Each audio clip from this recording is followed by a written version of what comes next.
Hello everybody, and welcome to a first look into the latest Rome 2 DLC, Rise of the Republic. Taking place in the late 300s BC, Rome is in its infancy and has yet to make its mark on the Italian peninsula.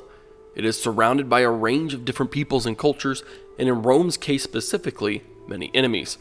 What I have for you today is a glimpse at my Rome campaign 45 turns in. We will take a look at several aspects of the DLC so far, from territories, units, tech, and more on the Ancestral update.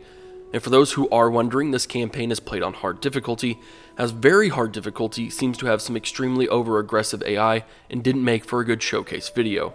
Let's jump on in.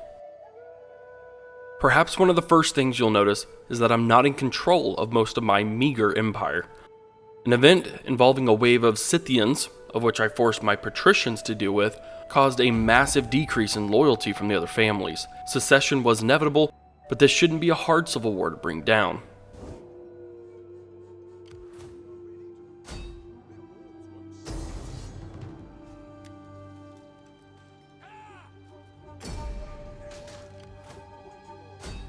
Cowards, put them out of their misery.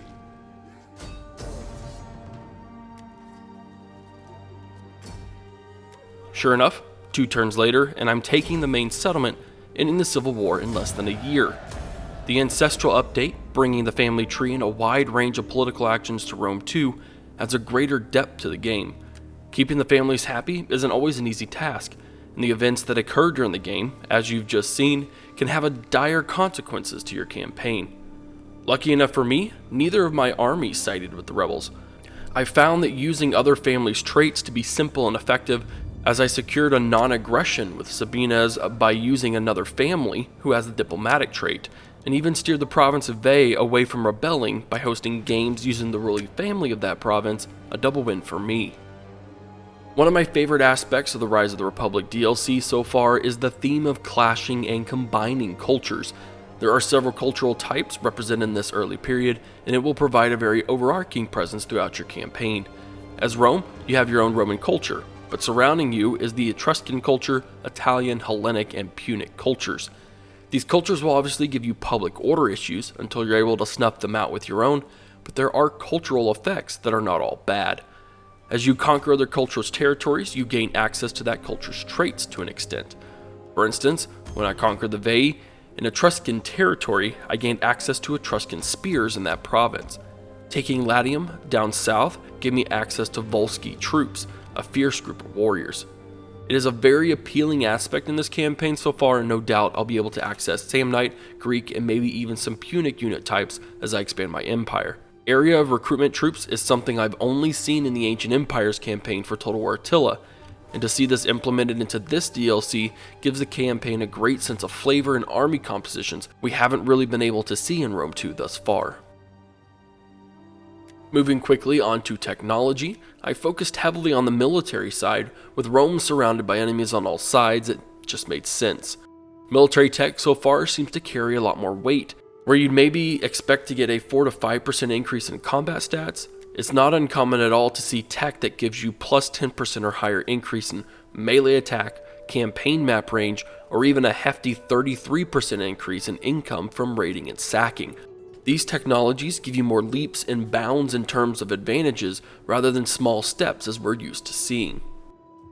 Lastly, I want to briefly take a look at a couple of my forces to check out their details. First, we'll check out my favorite agent thus far, Marcus Fusus. My level 7 veteran has been through thick and thin and has been essential to demoralizing enemy armies either through deployment or agent actions. My patrician, Servius Octavius Praetextatus, isn't far behind at level 5, bringing with him several skills that can increase his chance of success, as well as reducing the skills of enemy generals. Lastly, we check out the man behind Rome's future, Marcus Furius Camillus. Currently at level 6, I pick skills that allow for long campaign range movement, as well as pretty hefty replenishment rates, making him and his army an extremely mobile and flexible force to be reckoned with. So as you can see, even on the hard difficulty, after almost 50 turns, my empire remains relatively small. Expansion isn't quick, and assimilation takes time. With friendlies in the north, I'll be looking southbound to expand my territories with hopes to circle back north towards the end of the campaign. I hope this small taste of my campaign gives you a bit more information into the DLC and Rome more specifically. It has been enjoyable to play, though only on hard difficulty as mentioned in the beginning of this video. If you haven't already pre-ordered, check the link in the description and in the comment below to get your copy from Games Planet, where you'll not only get 20% off the full price, but you'll support this channel as well.